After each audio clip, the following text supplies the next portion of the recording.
Տիր մեդիան ներկայացնում է։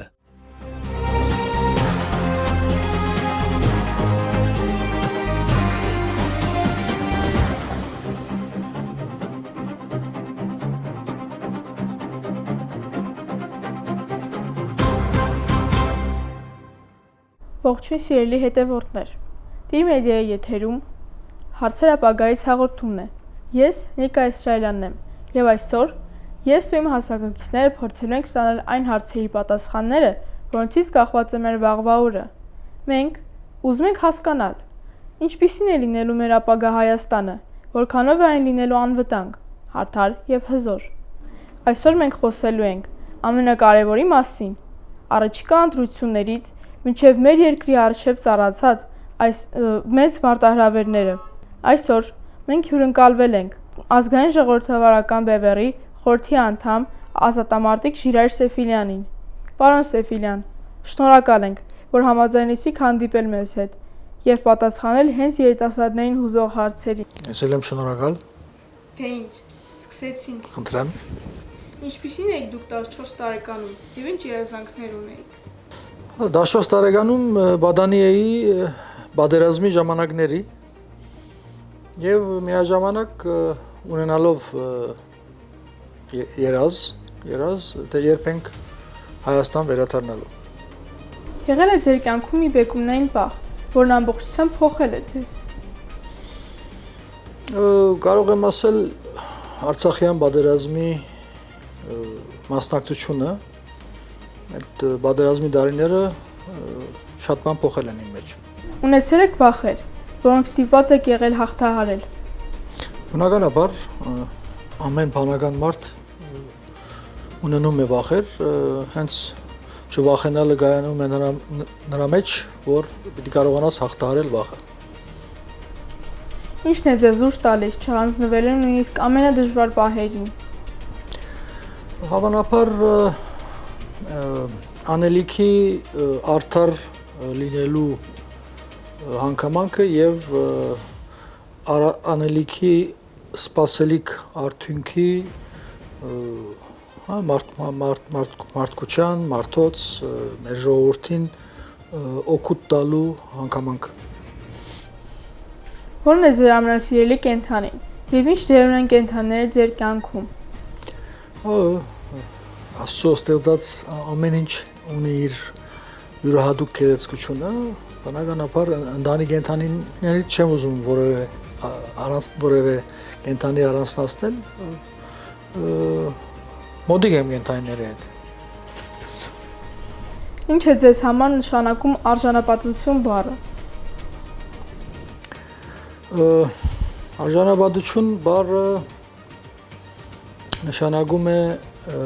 քո ամբողջ կյանքի ընթացքում մի ուղեցույց, որը քեզ չի թողելու շեղվել ճշմարտությունից։ Ինչն է ամենադժվարը քաղաքականության մեջ։ Պատասխանատվության պատասխանատվության գրելը։ Շատերը կարծում են, որ հայկական քաղաքական դաշտում բոլորն իրար նման են։ Ո՞րն է ձեր սկզբունքային տարբերությունը։ Ստապար բոլորը իրար նման չեն։ Մեր դարբերությունը հավանաբար գլինի նրա մեջ, որ մենք այս գործին մոտեցել ենք անձնվիրաբար։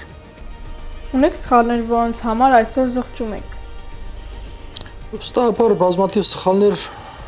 ունեցել ենք եւ կունենանք։ Այո, կան նաեւ սխալներ, որոնց համար զղջում եմ։ Հնարավոր է քաղաքականության մեջ մնալ ազնիվ մարդ։ Անշուշտ հնարավոր է։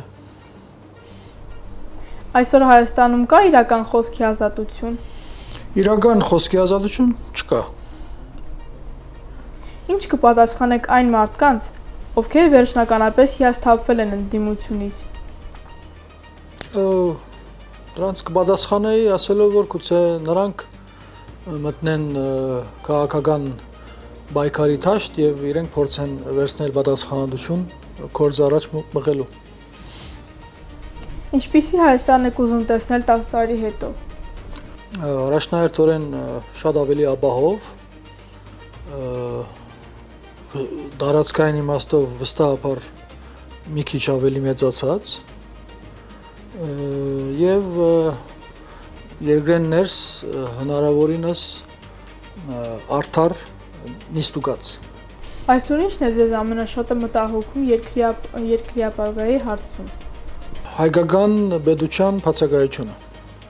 Ինչպես եք պատկերացնում իրականում ուժեղ եւ անվտանգ Հայաստանը։ Ազգ բանակ ծրագրի յուրացմամբ եւ ամենօրյա գադարելակորձմամբ։ Որն է այսօր Հայաստանի ամենամեծ չօգտագործված ներուժը։ Հայ ժողովրդի մտավոր ներուժի կազմակերպումը։ Այսպես ավելացնելով մտավոր ներուժի ներգրավումը քաղաքականության մեջ, ներգրավումը ազգային պետականաշինության գործին։ Ինչպես կարելի է միավորել այսօր ծայրահեղորեն բաժանված հայ հասարակությանը։ Վստահաբար այժմ որևէ մեկը չի կարող ինչ-որ բանաձև հուշել, որ այդ բանաձևը գիրառելով այդ միավորումը կլինի, սակայն վստահ կարելի է ասել մեծ դրական ազդեցություն ունենա, երբ մենք ունենանք Երևանում իշխանություն, որը վստահություն է ներշնչում հայ ժողովրդի մոտ, այդ ժամանակ այդ միավորման հնարավորությունները կմեծանան։ Ինչպես խուսափել նախկին իշխանությունների թույլ տված համակարգային սխալներից, եթե գաք իշխանության, եւ հնարավոր կլինի արդյունքել դրանք։ Առաջնահերթորեն պետք է անցյալի իրավաքաղաքական գնահատականը դրվի եւ անցյալի դասերը պետք է քաղել, որովհետեւ սխալները չկրկնել։ Ինչու են շատ երիտասարդներ կորցնում հույսը եւ հեռանում երկրից։ Չեմ կարծում, որ հուսահատությունը բոլորին է վերաբերում։ Ամեն ժողովուրդների հասարակությունները փակացած են բազմա շերտերից, նաև կա միշտ եղել է այդպիսի շերտ, որոնք պայքարող տեսակ չեն եւ հուսահատություն ավելի քերիշխում է իրենց մոտ։ Դա այդ երևույթը պետք չէ մեզ շատ անհանգստացնի, որովհետեւ վստահ ենք, որ այդ հուսահատ շերտի զուգահեռ գոյություն ունի նաև մարտնչող շերտ։ Ինչ կփոխեք Հայաստանի կրթական համակարգում առաջին հերթին երբ գաք իշխանության։ Կրթական համակարգը պետք է փխի հետևյալ նպատակից, որ իմ պատկերացմամբ ապակա Հայաստանը, ապակա սերունդը պետք է լինեն ընդգծված ազգային եւ ազգայնական, շատ լավ հասկանալով, գիտակցելով, որ տարածաշրջանում մենք չենք կարող գոյատևել, եթե այդպեսին չլինենք։ Ինչպես կարող է երիտասարդությունն ունենալ իրական ազդեցություն, դուրս գալով սոցցանցային մեկնաբանությունների տիրույթից։ Երիտասարդությունն է մեծ հաշվով եղել միշտ ազգերի, ժողովուրդների ապական եւ այդպես էլ կմնա։ Այդ ուրիշ հարց, որ տարբեր ժամանակաշրջաններ կարող է կող լինենք կամ չլինենք, բայց մեկը ապական գերդողը երիտասարդությունն է, իսկ ինչ վերաբերում է այսօրվա սոցցանցերի կորձած ավերածությունները, կարծում եմ դակավին այդ բարդ խնդրի լուծումը համամարտկային իմաստով դակավին գտնված չէ։ Ես այժմ եւս որևէ լուրջ բանաձև չեմ կարող առաջարկել, ինչպես անենք, որ այս համացանցային ժամանակները ավելի շատ օգտակար լինի մարդկության համար, քան հակառակը։ Ինչու պետք է երիտասարդները մասնակցեն ընտրություններին։ Որովհետև ապական իրենք են, որովհետև եթե իրենք դեր չգանգնեն իրենց պատկերացրած Հայաստանին, ապա օդարը կգա եւ դեր կգանգնի։ Ինչ խորհուրդ կտաք այն աղջիկներին, ովքեր ուզում են զբաղվել քաղաքական կամ հասարակական գործունեությամբ։ Այստեղ պետք չէ դարանչադել աղջիկներին, տղաներին քաղաքականության զբաղվելու հարցում, որովհետև այստեղ համահավասար արդյունք տալու հնարավորություն կա երկու, հա, եւ աղջիկների մոտ եւ տղաների մոտ պետք չէ դառնչադել։ Հա, խորհուրդս այն է, որ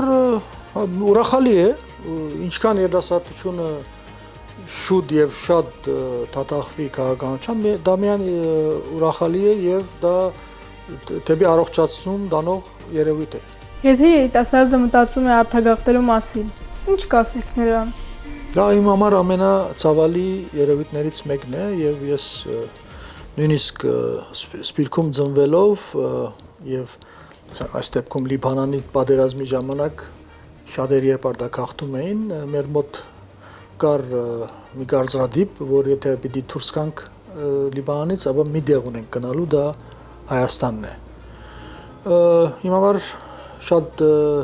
ցավալի է եղել հենց այդ դարիներին շատեր, որոնք Լիբանանից դուրս են եկել, բնակ եւ Հայաստան չեն եկել, բնականաբար այդ ժամանակ դժվար էր փակել Հայաստանը։ Այժմ իմ համար շատ ավելի ցավալի երևույթ է, երբ արտագաղթ է տեղի ունենում։ Դա շատ վատ եմ գնահատում այդ երևույթը։ Ինչու մեծահասակները հաճախ չեն կարողանում համաձայնության գալ նույնիսկ պետական կարևոր հարցերում։ Այսինքն եթե այսօրվա մեր օրերը տեսնենք, մեր մոտ դասական իմաստով հասարակական, ասենք, առողջ վիճակ չէ։ Այդ պատճառով երիտասարդության մեծամասնությունը հեռու է քաղաքականությունից, հեռու է երկրին դեր կանգնելու ծրագրերից։ Ես վստահ եմ, որ ցանկությունը կա շատերի մոտ, բայց այդպես էլ նախաձեռնողականություն չկա։ Եվ իրենց գրավորական բահվածքը դանում է նրան, որ անհամաձայնությունները գնալով խորանան։ Ինչպես չկորցնել սերը հայրենիքի հանդեպ, երբ շուրջդ միայն խնդիրներ ես տեսնում։ Դա կարծում եմ ինչպեսով չի, այդ սերը գոյություն ունի կամ չունի, դա շնոր է հավանաբար, ով որ ունի սեր, աստվածային շնոր է, ուստի ով ունի սեր, ունի, ով չունի, թող աղոթի որ ունենա։ Ինչ խորհուրդ կտաք այն դեռահասներին, ովքեր պատրաստ են պայքարել արդարության համար։ Միան ուրախալի է իմ համար այդ երևույթը, այստեղ արդարության համար պայքարելու, այսպես դարիքային սահմանափակում պետք չէ տրվի, անշուշտ ամեն դարիք իր չափերը ունի պայքարի տրամաբանության, բայց մարդ արարածը ինչքան շուտ մարդնչելու թիրքում գտնվի, այդքան ճիշտ։ Ձեր կարծիքով, ինչպես պետք է արտահայտվի ժամանակակից հայրենասիրությունը։ Կարծում եմ հայրենասիրության ժամանակակիցության հասկացողություն գոյություն չունի։ Բնական է, որ եթե հայրենասեր է մարդը, պիտի փորձի եւ գործի իօգուտ իր հայրենիքի, իօգուտ իր ժողովրդի եւ իօգուտ իր պետության ապակայի։ Ինչն է այս առաջիկա ընտրությունները դարձնում վճռող Հայաստանի համար։ Բայկարը այս փուլի առանձնանում է նախորդ փուլերից կանխելու թրքացման վտանգը։ Ուստի վճռորոշ է այս իմաստով եւ ամեն ինչ պիտի արվի, որ գործող իշխանությունները չվերարտադրվեն։ Շատերը չեն հավատում ընտրությունների միջոցով փոփոխությանը։ Ինչ կասեք նրանց։ Ընտրությունների միջոցը եւս բայկարի մի ձև է, անշուշտ թերավատները կարող են շատ լինել, բայց նա չի դադարում այս միջոցը լինել բայկարի մի միջոց։ Հավանաբար ոչ արդյունավետ մեր մոտ, ուրիշ երկրներում այդպիսի հարցեր չեն բարձրացնում, որովհետև դե գեղձելու, խաբելու, ջնշելու եւ այլն այդ երևույթները գոյություն չունեն, քաղաքագիրտ երկրների մասին է խոսքը։ Ոստի մենք դիտարկում ենք ընտրությունները եւս բայկարի մի հանգրվան եւ այդ պատճառով էլ այժմ մտել ենք այդ փուլի մեջ։ Որն է այսօր ամենամեծ վտանգը հայաստանյան քաղաքական դաշտում։ Ամենամեծ վտանգը գործող իշխանությունների շարունակականությունն է ամեն օր։ Օր առաջ այս թուրքայենթագա իշխանությունները պետք է հեռացվեն եւ պատժվեն։ Այսօր գաղափարական պայքար կա, թե պայքարն ընթանում է միայն անհատների միջև։ Վստահաբար կա գաղափարական պայքար, միշտ եղել է եւ միշտ կլինի։ Որոնք կլինեն ձեր առաջին 3 քայլերը իշխանության գալու դեպքում։ Առաջնահերթորեն ամեն ինչ անել, որբեսի նոր ձևավորված իշխանությունը ժողովրդի մոտ մեծ վստահություն վայելի եւ երկրորդ պետք է իրավաքաղաքական գնահատական դրվի անցյալին եւ այդ ամենի վրա հիմնված թասերը քաղելով սխալները չգրգնելու դրամապանությամբ ստեղծել, ձևավորել նոր սահմանադրություն, որտեղ նաեւ պետք է շաղախված լինի ազգային նպատակները եւ ազգային քաղաքապարախոսությունը։ Եթե պարտվեք ընտրություններում, շարունակելու եք ձեր քաղաքական պայքարը։ Անշուշտ, ինչպես ասեցի, այս փուլը մեր պայքարի ընթացքի փուլերից մեկն է, ինչ է լինի, արդյունքը մենք մեր պայքարը շարունակելու ենք, մինչև չհասնենք մեր նպատակին եւ մեր նպատակը ազգային պետության ստեղծումն է։ Եթե հիմա ունենայիք ընդամենը 1 րոպե ժամանակ ողջ հայ ժողովրդին դիմելու համար, որը կլիներ ձեր ուղերձը։ Վերադարձը հայրենիք։ Շնորհակալ ենք։